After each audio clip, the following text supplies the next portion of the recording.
Isang kakaibang pagpintig. Iyon ang unang naramdaman ni Arabella. Isang mahinang paggalaw sa pinakailalim ng kanyang tiyan, tila isang pakpak ng paru-paro na saglit na dumampi at nawala. Ipinagsawalang bahala niya ito. Marahil ay dala lamang ng nerbiyos o ng sikmurang walang laman mula pa kaninang umaga. Ngunit nang maulit ito, isang bahagyang pagyanig na hindi niya maipaliwanag, hindi niya maiwasang magtaka. Isang katanungang bumulong sa kanyang isipan, ano ito? Ang katanungang iyon ay agad na nalunod sa bigat ng katotohanang nasa kanyang harapan. Isang piraso ng papel. Isang itim na pluma. Isang manipis na linya sa ibabaw ng pangalan niyang nakalimbag sa makina, Arabella Reyes Imperial. Ito na ang dulo. Ang bigat ng plumang hawak niya ay parang bigat ng buong mundo. Malamig ang hangin mula sa air conditioner ng opisina, ngunit hindi nito mapapantayan ang lamig na gumagapang mula sa kaibuturan ng kanyang dibdib, dahan-dahang pinapatay ang bawat hibla ng pag-asa na natitira pa sa kanya.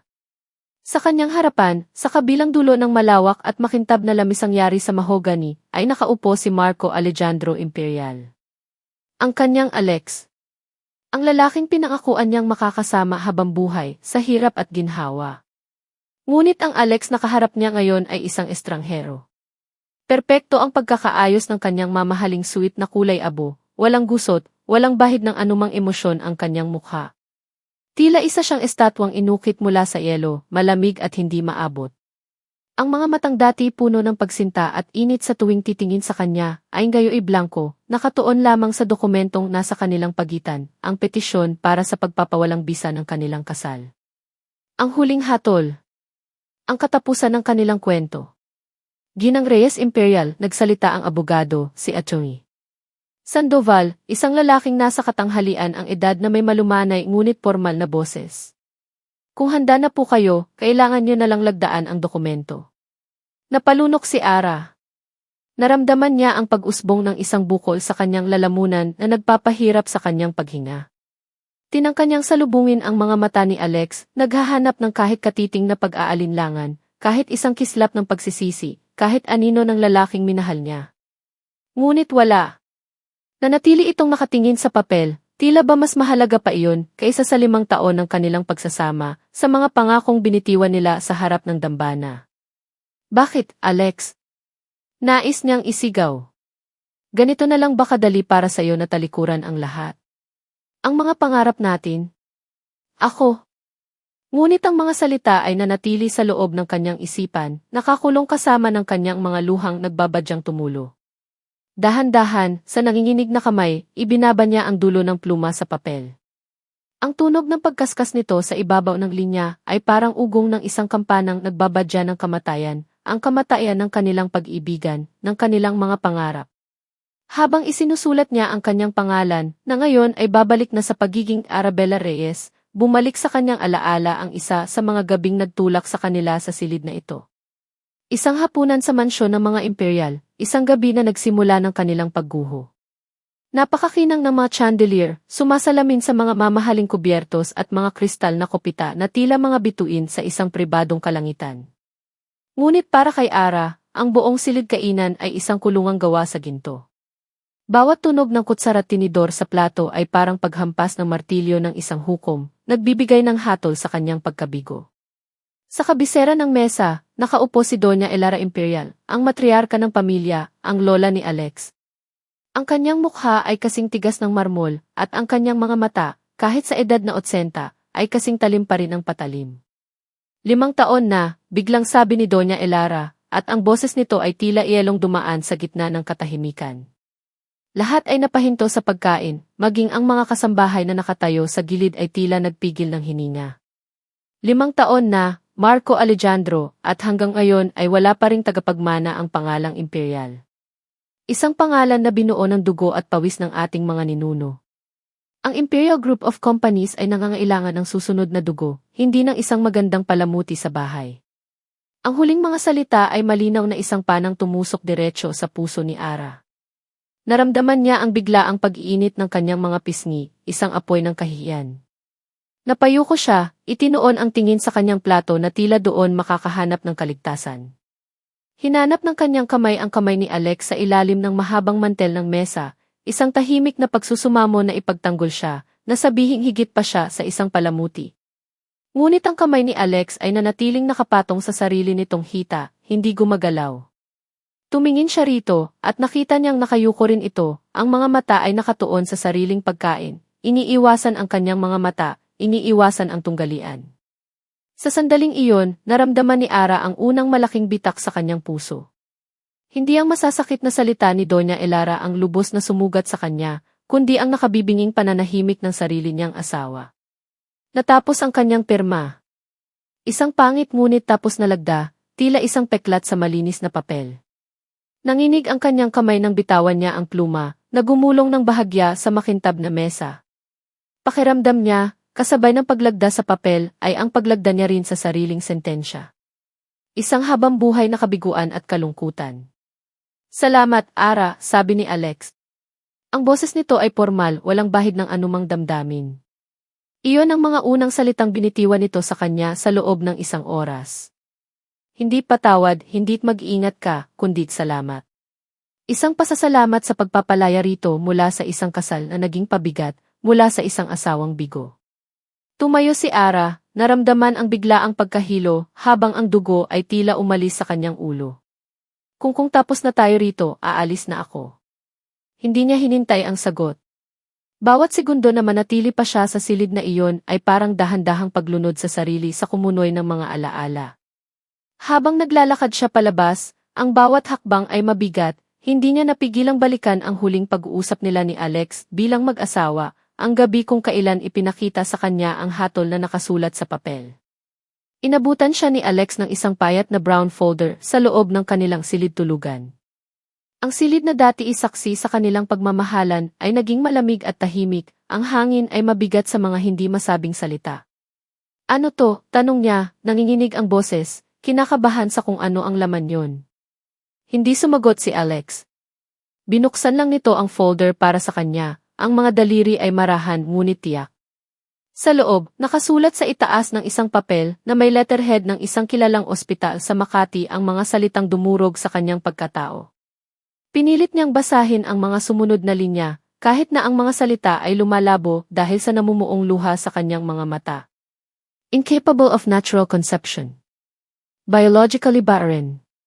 Bawat terminolohiyang medikal ay isang patalim na tumatarok sa kanyang puso, sa kanyang kaluluwa bilang isang babae. Ito ba ang dahilan? Hirap niyang sabi, itinaas ang tingin kay Alex.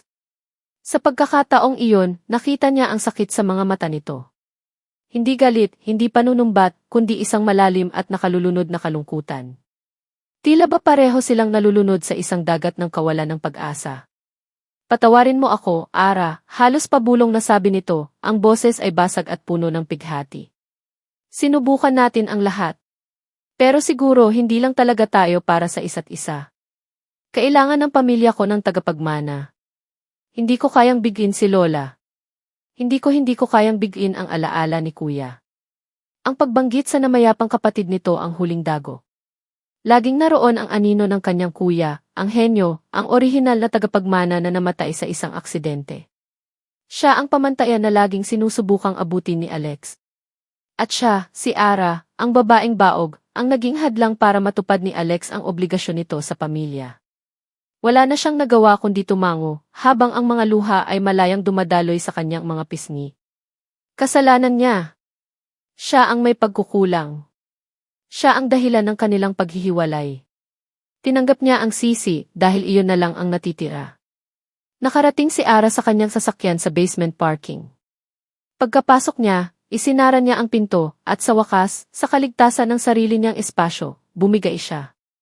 Isinandal niya ang kanyang noo sa manibela at doon ibinuhos ang lahat ng luhang pinigilan niya sa loob ng opisina.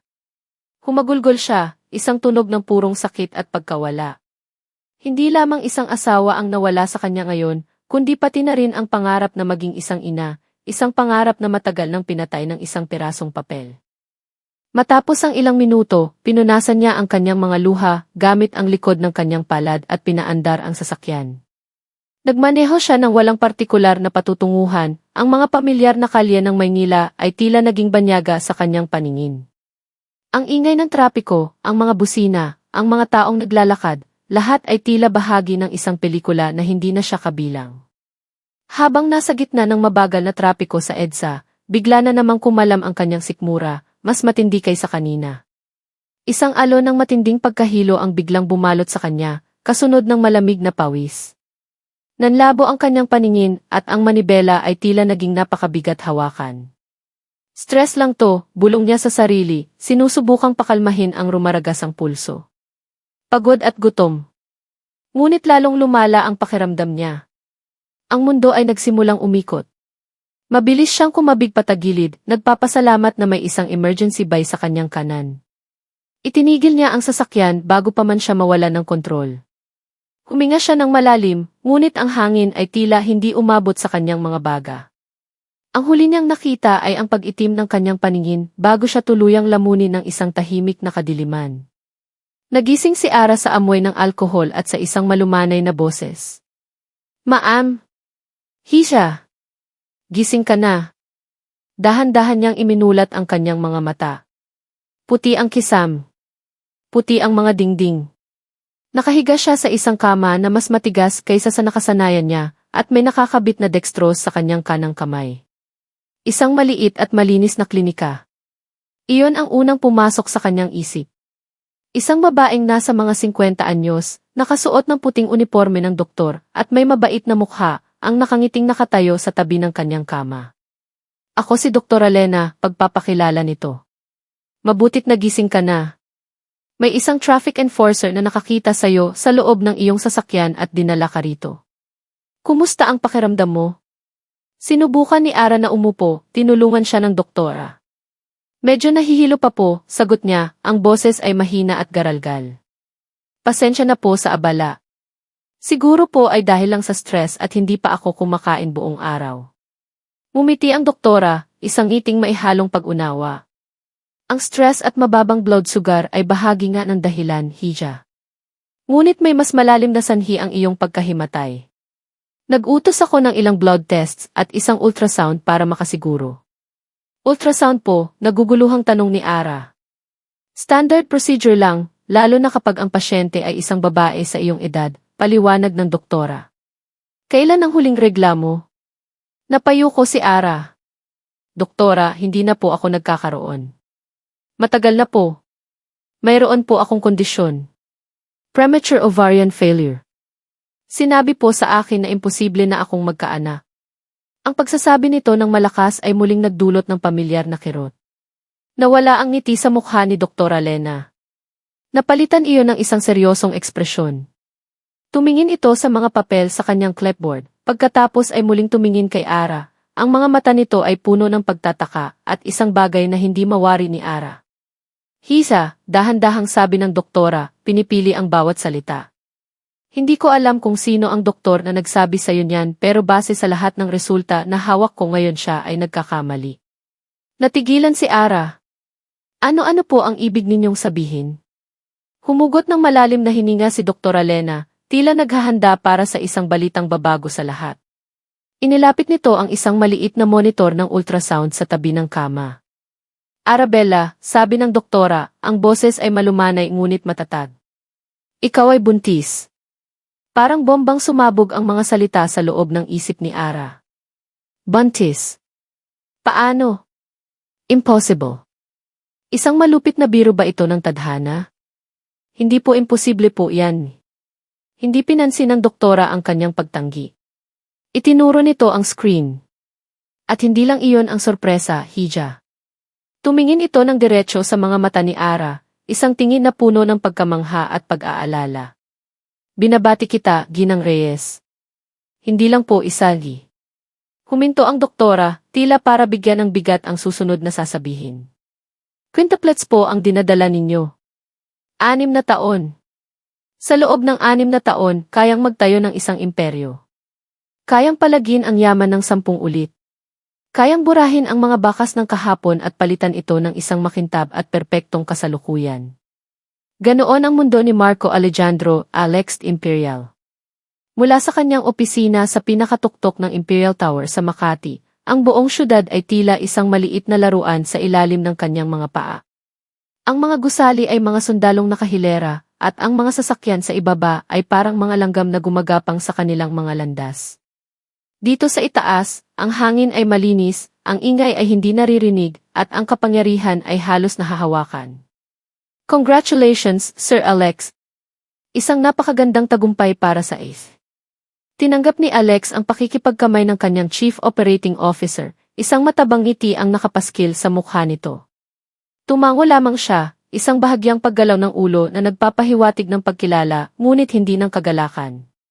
Katatapos lang nilang isara ang pinakamalaking merger sa kasaysayan ng Imperial Group of Companies, isang kasunduan na nagkakahalaga ng bilyon-bilyong piso at lalong nagpatibay sa kanilang posisyon bilang numero 1 sa bansa.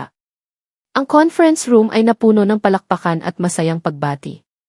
Ang champagne ay dumaloy na parang tubig.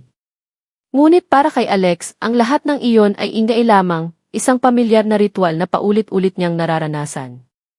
Umiti siya kapag kailangan, tumango kapag nararapat, at nagsalita kapag hinihingi ng pagkakataon. Isa siyang perpektong makinang gumagana, ang sihi na hinulma ng kanyang pamilya, ang tagapagmanang tumupad sa kanyang tungkulin. Mayroon siya ng lahat. Pera, kapangyarihan, respeto. At isang mapapangasawa, si Katrina Sandoval, ang babaeng pinili ng kanyang lola, isang perpektong kapareha para sa isang imperial. Ngunit sa gitna ng lahat ng tagumpay na ito, sa gitna ng kinang at karangyaan, may isang malawak na espasyo sa loob niya na nananatiling hungkag. Isang malamig na kawalan na hindi kayang punan ng kahit anong kontrata o kayamanan. Kailan mo balak pakasalan si Katrina? Ang tanong ay binitiwan ni Doña Elara Imperial na parang isang utos.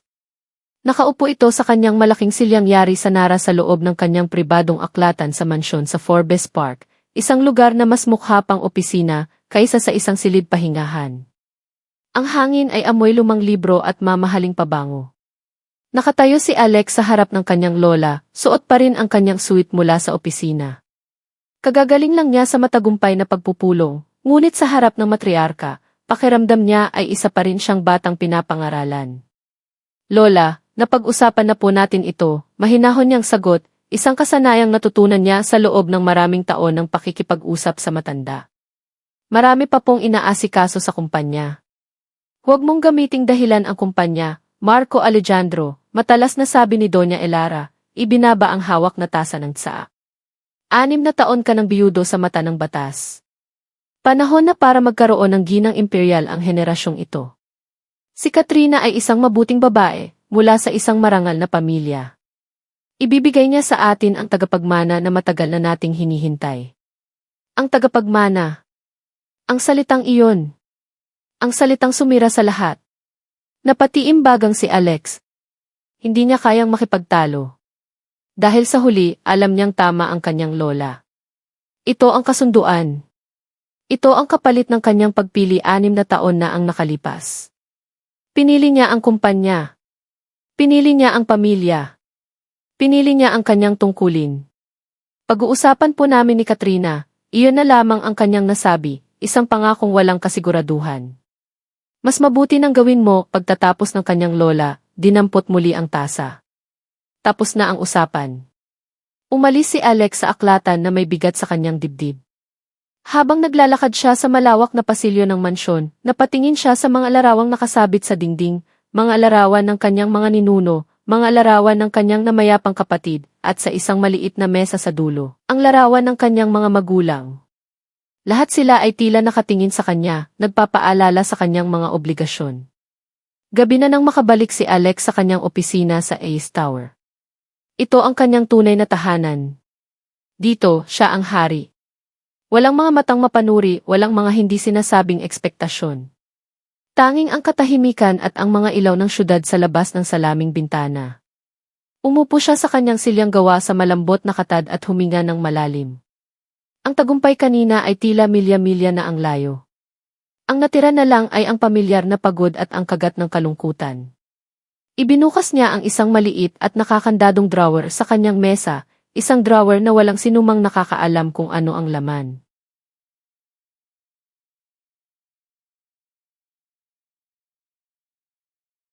Mula roon, kinuha niya ang isang bagay na 6 na taon na niyang itinatago. Isang kupas na litrato. Ang kanilang wedding picture.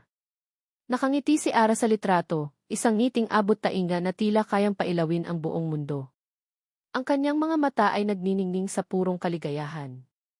At siya, ang Alex sa litrato, ay nakatingin dito na may pagsambang hindi niya na muling naramdaman para sa kanino man. Masaya sila. Totoong masaya. Bago dumating ang mga pagsubok, bago sila lamunin ng mga obligasyon, bago ang malupit na hatol ng siyensya. Kasalanan ko. Paulit-ulit na bulong ng isang bahagi ng kanyang isipan. Wala kang magagawa. Sagot naman ng isa pa. Ginawa mo ang kailangan mong gawin. Hindi niya kayang ibigay ang kailangan ng pamilya. Tinapos mo lang ang paghihirap niyong dalawa. Iyon ang kasinungalingang sinasabi niya sa sarili sa loob ng 6 na taon para makatulog sa gabi. Pinakawalan niya si Ara para bigyan ito ng pagkakataong maging masaya, malayo sa pressure ng pangalang imperial.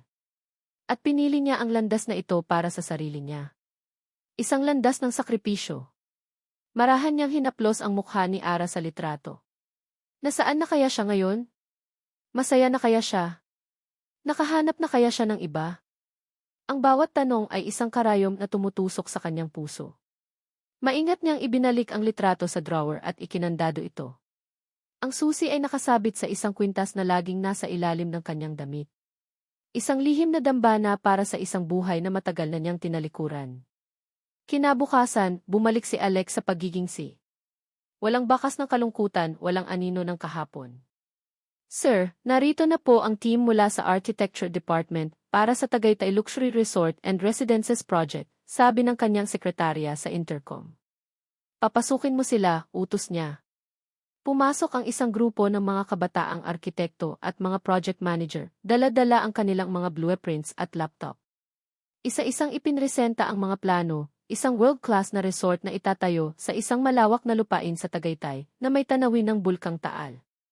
Isang proyekto na muling magpapakita sa kapangyarihan ng ETH. Tumango-tango si Alex habang nakikinig, ang kanyang isip ay abala sa pag-aanalisa ng mga numero at disenyo. Lahat ay tila maayos hanggang sa ipinakita ang isang slide na may pamagat na land acquisition status. Nakalista roon ang mga parsela ng lupa na kailangan nilang bilhin. Karamihan ay pag-aari ng malalaking korporasyon o mga matatandang pamilya na madali nilang makakausap. Ngunit sa pinakadulo ng listahan, sa isang piraso ng lupain na nasa pinakapuso ng planong proyekto, ay may isang pangalan na nagpatigil sa pag-ikot ng kanyang mundo. Property, 0-hectare lot, Barangay Sikat, Tagaytay City. Registered owner, Reyes Flower Farm. Proprietor, Arabella Reyes. Natigilan si Alex. Ang kanyang paghinga ay tila saglit na naputol. Biglang nawala ang boses ng nagsasalitang arkitekto. Ang tanging nakikita niya ay ang pangalang iyon na tila kumikinang sa screen. Arabella Reyes. Bumalik siya sa kasalukuyan nang marinig niya ang pag-ubo ng project manager. Sir Alex, ayos lang po kayo. Anong status ng property na ito? Tanong ni Alex, ang kanyang boses ay mas mababa at mas seryoso kaysa kanina. Itinuro niya ang pangalan ni Ara sa screen. Sumagot ang project manager, binubuklat ang kanyang mga papel. Sir, iyon po ang medyo may problema. Nakailang padala na po ng sulat ang legal department natin, pero laging tinatanggihan ng may-ari. Ayaw po niyang ibenta. Isang may-ari ng maliit na flower farm na tumatanggi sa alok ng Imperial Group. Isang tapang na pamilyar kay Alex. Isang katigasan ng ulo na minsan niyang minahal at kinainisan. Sumagi sa kanyang isipan ang libu-libong posibilidad. Siya nga kaya ito? O baka kapangalan lang? Ngunit gaano karaming Arabella Reyes ang may kakayahang magmay-ari ng 10 ektaryang lupain sa Tagaytay? Isang damdamin ang biglang umusbong sa loob niya, isang bagay na matagal na niyang hindi naramdaman. Hindi ito kalungkutan. Hindi ito pagsisisi. Kundi kuryosidad. Isang nag-aalab na pangangailangan na malaman ang katotohanan. Tumayo siya na ikinagulat ng lahat sa silid. Ang kanyang desisyon ay nabuo sa isang iglap, isang desisyong hindi galing sa isip ng isang si, kundi sa puso ng isang lalaking biglang nabigyan ng isang sinag ng nakaraan. Tumingin siya sa kanyang personal na assistant. Cancel all my meetings for tomorrow afternoon. Sir, may meeting po kayo sa mga hapon na investors. Hindi niya ito pinansin. Ang kanyang mga mata ay nakatutok pa rin sa pangalan sa screen. Ako na ang personal na pupunta. Ihanda mo ang sasakyan. Ang umaga sa Tagaytay ay may sariling musika. Nagsisimula ito sa mahinang huni ng mga ibon sa labas ng bintana, sinusundan ng amoy ng mamasa-masang lupa at ng matamis na halimuyak ng mga bulaklak na unti-unting ginigising ng sikat ng araw. Para kay Arabella, ang musikang ito ang pinakamagandang pampagising sa buong mundo. Mommy! Si Luna po, ayaw ipahiram sa kin yung pink na suklay. Hindi totoo yan, Mommy. Si Sol po kasi hindi pa naliligo pero gusto nang magsuklay. Ang musikang iyon ay agad nasasabayan ng mas malakas na koro, ang tinig ng kanyang 5 milagro. Napangiti si Ara habang nagtitimpla ng kape sa kanyang maliit, ngunit maaliwalas na kusina. Ito ang kanyang magulo, maingay at perpektong mundo. Isang mundong binuo niya mula sa abo ng kanyang nakaraan. Bawat sulok ng bahay na ito, bawat hanay ng bulaklak sa labas, bawat halakhak ng kanyang mga anak, lahat ay bunga ng kanyang sariling lakas at pagmamahal. Luna, Sol, maghunos dili kayo, mahinahon niyang sabi habang papasok sa kwarto ng mga bata. Luna, bilang panganay, matutong magpasensya. Sol, maligo ka na at amoy araw ka na. Mommy, ako po, tapos na. Ipinakita ni Tala, ang pinakamapangahas sa 5, ang kanyang suot na dilaw na bestida. Ako ang star ngayon. Ako naman po ang SF, sabat ni Cielo, ang bunso, habang itinuturo ang kanyang asul na damit. Si Aurora naman, ang pinakamahiyain, ay tahimik lang na nagpupunas ng kanyang sapatos sa isang sulok, kontento ng manood sa kaguluhan ng kanyang mga kapatid. 5 pangalan, 5 magkakaibang personalidad, 5 pares ng mga matang nagbibigay liwanag sa kanyang buhay, Luna, Sol, Tala, Aurora at Cielo. Ang kanyang buwan, araw, bituin, bukang liwayway at langit. Ang kanyang buong kalawakan. Ang umagang ito ay tulad din ng ibang umaga. Isang masayang kaguluhan ng paghahanda ng almusal, pag-aayos ng buhok, at pagresolba sa maliliit na awayan. Habang pinapanood niya ang kanyang mga anak na naghahabulan sa kanilang maliit na hardin, naramdaman ni Ara ang isang pamilyar na kurot ng pasasalamat sa kanyang puso. Ito ang buhay na ipinagkait sa kanya ng tadhana noon, ngunit isang buhay na ipinaglaban niya at itinayo para sa kanyang mga sarili. Malayo sa kinang ng syudad, malayo sa mapanghusgang mga mata ng mga imperial, malayo kay Alex.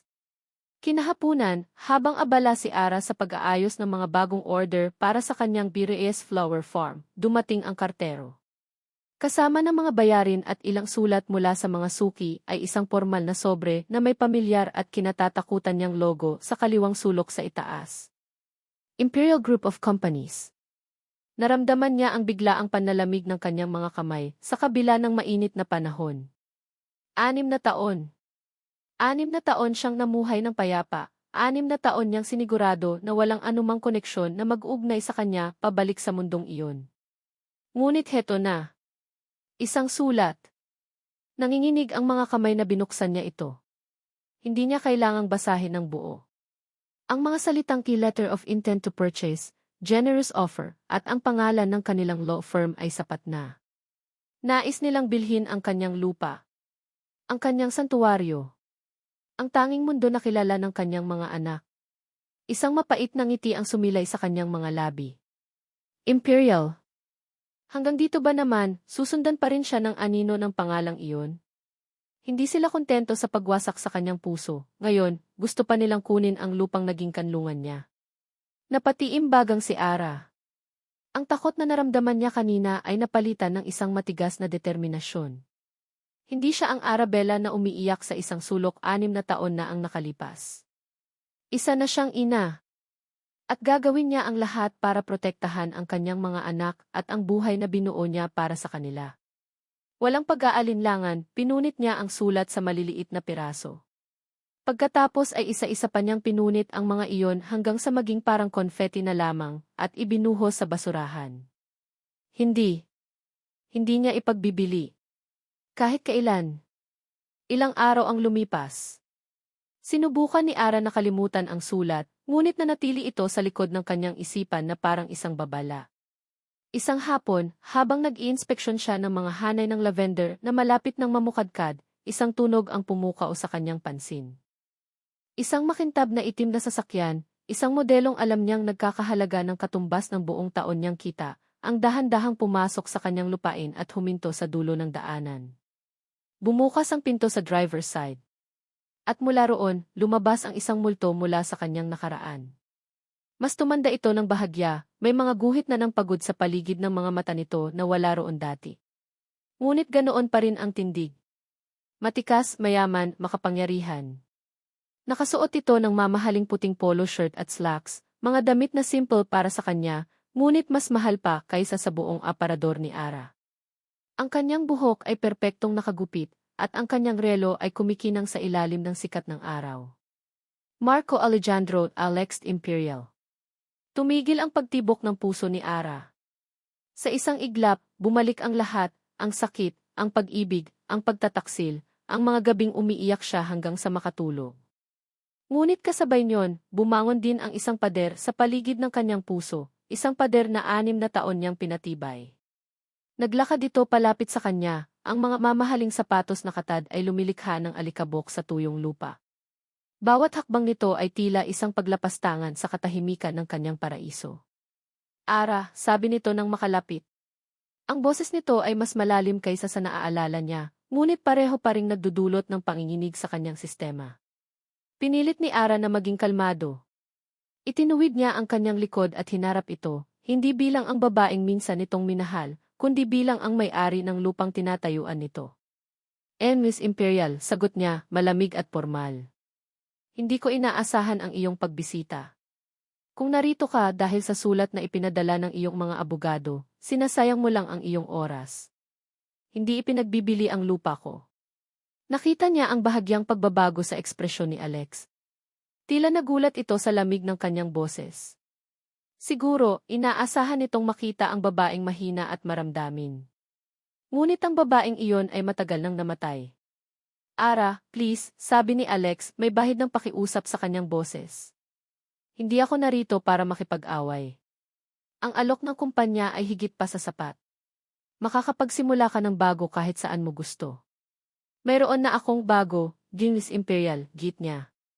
At ito iyon. Hindi mo ito mabibili. Walang katumbas na presyo ang kapayapaan ng isip ko. Lahat ng bagay ay may presyo, sagot nito, at bumalik ang pagiging sihi sa tono nito. Sabihin mo kung magkano. Doblehin ko. Triplehin ko. Ang sagot ko ay hindi, matigas niyang sabi, nararamdaman ang pag-akyat ng galit. Umalis ka na. Wala kang karapatan dito. May karapatan ako bilang isang negosyante na. Mommy. Sino po siya? Ang tensyon sa pagitan nilang dalawa ay biglang pinutol ng isang matinis na boses. Sabay silang napalingon ni Alex. Mula sa likod ng bahay, patakbong lumabas ang 5 niyang anak na babae. Ang kanilang mga mukha ay puno ng kuryosidad habang nakatingin sa estrangherong kausap ng kanilang ina. 5 silang nakahilera, mula sa pinakamatangkad hanggang sa pinakamaliit, na parang mga munting manika. Nakita ni Ara ang pagbabago sa mukha ni Alex. Ang pagiging arogante ng isang sihi ay biglang naglaho, napalitan ng isang blangkong pagkalito. Ang kanyang mga mata ay nanlalaki habang lumilipat ang tingin mula kay Luna, papunta kay Sol, kay Tala, kay Aurora, at sa huli, kay Cielo na kumakapit ngayon sa kanyang palda. Nakita ni Ara kung paano napakunot ang noo ni Alex, tila may isang bagay sa kanyang utak na sinusubukang ikonekta ang mga tuldok. Ang kanyang mga mata, ang kanyang ilong, ang hugis ng kanyang panga na nakikita niya ngayon sa 5 maliliit na bersyon. Isang alon ng purong takot ang bumalot kay Ara. Huwag, please, huwag. Mga anak, pasok muna kayo sa loob, utos niya, sinusubukang itago ang panginginig sa kanyang boses. Ngunit huli na ang lahat. Ang atensyon ni Alex ay tuluyan ng nabihag. Nakatitig ito sa 5 niyang anak na may ekspresyong hindi niya mabasa, isang halo ng pagkabigla, pagtataka, at isang kakaibang pakiramdam ng pamilyaridad na nakikita niya kahit sa malayo. Bago pa man makapagsalita si Ara o si Alex, humakbang paabante si Tala, ang pinakamatapang at pinakausyosera sa lahat. Tinitigan niya si Alex mula ulo hanggang paa, ikiniling ang kanyang ulo na parang isang mausisang ibon. Pagkatapos ay lumingon siya kay Ara, at muling tumingin kay Alex. At sa katahimikan ng bukid, sa gitna ng mga bulaklak ng lavender, binitiwan ni Tala ang isang tanong na yumanig sa mundo ni Arabella. Bakit po kamukha ninyo kami sa litrato ni Mommy? Bakit po kamukha ninyo kami sa litrato ni Mommy? Ang tanong, na binitiwan ng isang inosenteng boses ng bata, ay umalingaw-ngaw sa isipan ni Alex sa buong biyahe niya pabalik ng Maynila. Mas malakas pa ito kaysa sa ugong ng makina ng kanyang sasakyan, mas nakabibingi kaysa sa ingay ng trapiko sa SLEX. Paulit-ulit. Isang sirang plaka na tumutugtog ng isang himig ng pagkalito at isang hindi maipaliwanag na sakit. Ang mga mukha ng 5 bata. Ang kanilang mga mata, ang kanilang mga ngiti, ang paraan ng pagkunot ng kanilang mga noo. Para siyang tumitingin sa isang bahay ng mga salamin, kung saan ang bawat refleksyon ay isang mas bata at mas inosenteng bersyon ng sarili niya, na hinaluan ng lambot at hugis ng mukha ni Ara. Impossible. Iyon ang paulit-ulit na sinasabi ng kanyang isipan, ang isipang sinanay sa lohika, sa mga numero, sa mga katotohanang nakasulat sa itim at puti. Hawak niya noon ang resulta. Isang dokumentong medikal na nagsasabing baog si Ara. Biologically barren. Ang mga salitang iyon ang naging pundasyon ng desisyon niya 6 na taon na ang nakalipas. Iyon ang katotohanang sumira sa kanila, ngunit iyon din ang katotohanang nagpalaya sa kanila sa isang hinaharap na walang pag-asa. Ngunit ang nakita niya kanina. Napahigpit ang kapit ni Alex sa manibela, ang mga ugat sa kanyang braso ay lumitaw. Ang mga batang iyon ay nasa mga 5 o 6 na taong gulang. Tamang-tama sa bilang. Ang matematika ay hindi nagsisinungaling. May litrato ako sa kanya? Naisip niya. Alin? Ang mga larawan nila sa bahay ng mga imperial ay matagal nang itinago sa utos ni Lola Elara. Ang tanging natitira sa kanya ay ang isang kupas na larawan ng kanilang kasal na itinatago niya sa kanyang opisina. Iyon kaya ang tinutukoy ng bata. Isang binhi ng duda ang itinanim ng tanong na iyon sa kanyang isipan. Isang maliit na binhi na nagsimulang mag-ugat, kumakalat sa bawat sulok ng kanyang pagkatao, hinahamon ang lahat ng kanyang pinaniniwalaan sa loob ng 6 na taon. Paano kung mali ang lahat? Kinabukasan, hindi mapakali si Alex sa kanyang opisina. Ang mga report sa kanyang mesa ay tila mga blankong papel. Ang mga numero sa stock market monitor ay walang kahulugan. Ang tanging laman ng kanyang isip ay ang 5 pares ng matang tumitig sa kanya kahapon. Hindi niya ito matagalan. Ang kawalan ng katiyakan ay isang laso na dahan-dahang pumapatay sa kanya. Kailangan niyang malaman. Dinampot niya ang kanyang personal na cellphone, hindi ang pangkumpanya, at hinanap ang isang numero na matagal na niyang hindi tinatawagan. Isang pribadong investigador na nagngangalang Leo, isang matandang lalaki na dati niyang ginamit para sa ilang sensitibong corporate background checks. Disente, mahusay at higit sa lahat, tahimik magtrabaho. Leo, sabi niya nang sagutin ang tawag, ang kanyang boses ay mababa at apurado. Kailangan ko ng tulong mo. Isang personal na bagay. Sir Alex. Anong may paglilingkod ko? Sagot ng nasa kabilang linya. May isang tao akong gustong ipaimbestiga. Arabella Reyes. Gusto kong malaman ang lahat ng ginawa niya sa nakalipas na 6 na taon. Saan siya tumira? Ano ang naging trabaho niya? Sino ang mga nakasama niya lahat? Lalo na ang anumang may kinalaman sa kapanganakan ng mga anak. Ang huling salita ay hirap lumabas sa kanyang bibig. Masusunod, sir, sagot ni Leo, walang dagdag na tanong. Ipapadala ko ang report sa lalong madaling panahon. Siguraduhin mong walang sinumang makakaalam nito, Leo. Walang sinuman. Makakaasa kayo, Sir Alex. Pagkababa ng telepono, naramdaman ni Alex ang bahagyang ginhawa. Mayroon na siyang ginagawang hakbang. Ngunit kasabay nito, naramdaman din niya ang takot. Takot sa kung ano ang maaari niyang matuklasan. Ang kanyang pagbabago ay hindi nakaligtas sa matalas na mga mata ni Doña Elara. Sa hapunan ng gabing iyon, habang kasama nila si Katrina, napansin niya ang paraan ng pagtitig sa kanya ng kanyang lola. Mukhang malalim ang iniisip mo, apo, sabi ni Doña Elara, habang hinihiwa ang kanyang steak. Simula nang bumalik ka mula sa Tagaytay, tila wala ka sa iyong sarili. May problema ba sa lupang iyon? Napatingin si Alex sa kanyang plato. Wala po, Lola. May ilang detalye lang na kailangang ayusin. Huwag mong hayaan na ang mga multo ng nakaraan ang sumira sa iyong kinabukasan, dagdag ng matanda, isang makahulugang tingin ang ipinukol nito sa kanya. Ang Tagaytay ay lugar ng mga alaala. Siguraduhin mong ang mga alaala ay mananatili sa kanilang tamang lugar, sa nakaraan. Naramdaman ni Alex ang pag-igting ng kanyang panga. Alam niya kung ano ang ibig sabihin ng kanyang lola. Si Katrina, na kanina patahimik, ay nagsalita. Alex, darling, tama si lola. Baka kailangan mo lang ng pahinga. Bakit hindi tayo magbakasyon sa Europa pagkatapos ng ating engagement party? Inabot nito ang kanyang kamay sa ibabaw ng mesa. Ngumiti si Alex ng pilit at marahang tinapik ang kamay nito. Magandang ideya, kat pag-isipan natin. Ngunit ang kanyang isip ay nasa ibang lugar, sa isang flower farm sa Tagaytay. Kinabukasan, lalong lumala ang sitwasyon. Dumating si Katrina sa kanyang opisina, ang mukha ay hindi maipinta. Nanggaling ako sa Tagaytay, Alex, sabi nito, walang paligoy-ligoy. Ano nang ginawa mo roon? Tanong ni Alex, naramdaman ang pagbilis ng kanyang pulso. Gusto ko lang makita kung ano ang nagpapabagabag sa'yo. At nakita ko na. Siya. Ang boses ni Katrina ay puno ng pinigilang galit. Kinausap ko siya. Sinabi kong layuan ka na. Na magpapakasal na tayo. Tumayo si Alex, ang galit ay nagsimulang umakyat sa kanyang sentido. Wala kang karapatang gawin iyon, Katrina. May karapatan ako. Ako ang mapapangasawa mo, sigaw ni Katrina, ang luha ay namumuo na sa kanyang mga mata. Ginagamit ka lang niya, Alex. Nakita niyang interesado ang sa lupa niya, kaya nagpapakita siya sa'yo. At ang mga batang iyon? Sino ang ama niyon? Huwag mong sabihing naniniwala ka sa kanya. Ang mga salita ni Katrina ay tumama sa isang bahagi niya na nag-aalinlangan din tama kaya siya. Isa lang ba itong paraan para makuha ni Ara ang gusto niya? Ngunit nang maalala niya ang itsura ng mga bata, ang tapat na kuryosidad sa mga mata ni Tala, may isang bahagi sa kanya na tumatangging maniwala. Ilang araw pa ng paghihintay na parang impyerno ang lumipas. Bawat tunog ng kanyang cellphone ay nagpapatindig ng kanyang mga balahibo. Hanggang isang gabi, habang nag-iisa siya sa kanyang opisina, nag-vibrate ang kanyang telepono.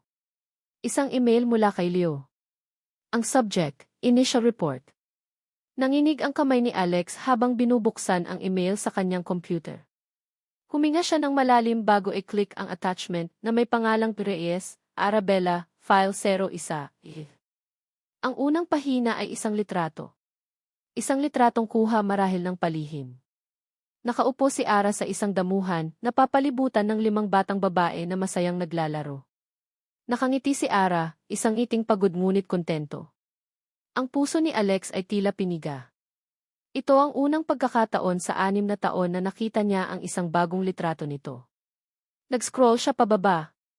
May mga detalye tungkol sa pagbili ng lupa, sa pagpapatayo ng flower farm, walang impormasyon tungkol sa isang lalaki. Walang anumang record ng relasyon. Walang lalaking kasama sa bahay, maliban sa ilang matatandang trabahador sa bukid. Walang kasal, walang engagement.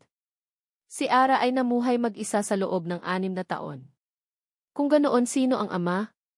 Ang tanong ay bumalik na may mas matinding puwersa. Sino ang lalaking pumasok sa buhay niya at pagkatapos ay umalis ng walang bakas? Ang kanyang mga daliri ay nag-scroll pababa pa, ang kanyang puso ay kumakabog ng mas mabilis sa bawat paggalaw ng mouse wheel. Ang report ay maikli pa lamang, ngunit sa dulo nito, may isang maikling tala mula kay Leo. Sir, as per your instruction, I focused on her life for the past 6 years. I was able to secure public records of the children. Attached are the scanned copies of their birth certificates. Naramdaman ni Alex ang panunuyo ng kanyang lalamunan. Ito na. Ang sagot ay nasa susunod na pahina. Isang bahagi niya ang gustong isara ang file, bumalik sa kanyang ligtas na mundo ng kamangmangan. Ngunit ang isa pang bahagi, ang bahaging hindi kailanman nakalimot kay Ara, ay kailangang malaman ang totoo. Pinindot niya ang page down. Ang unang dokumento ay isang malinaw na kopya ng isang Certificate of Live Birth mula sa Philippine Statistics Authority. Ang selyo ng gobyerno ay malinaw na nakikita. Ang kanyang mga mata ay mabilis na naglakbay sa mga kahon. Tumigil ang kanyang tingin doon. Arabella de Reyes. Ang pangalan niya bago sila ikasal. Nagpatuloy siya sa pagbasa, ang kanyang puso ay dumadagundong sa kanyang dibdib. Napahigpit ang hawak niya sa mouse. Ang kanyang paghinga ay tila huminto sa kanyang lalamunan. Hinanap ng kanyang mga mata ang isang pangalan, anumang pangalan na magbibigay sa kanya ng kasagutan. Ngunit ang nakasulat sa espasyong iyon ay dalawang salita lamang, na nakalimbag sa makina, malamig at walang damdamin. Isang alon ng pagkalito ang bumalot kay Alex. Hindi kilala? Bakit? Itinago ba ni Ara ang pagkatao ng ama? O sadyang iniwan siya nito? Isang kurot ng galit ang kanyang naramdaman para sa kung sino mang lalaking iyon, ang lalaking nag-iwan kay Ara na mag-isang magpalaki ng isang anak. Nag-scroll siya pababa, nakita ang iba pang mga sertipiko. Sol Reyes. Tala Reyes. Aurora Reyes. Cielo Reyes. Lahat ay pareho. Ang pangalan ng ina ay Arabella. Ang pangalan ng ama ay hindi kilala. Ngunit hindi iyon ang nagpatigil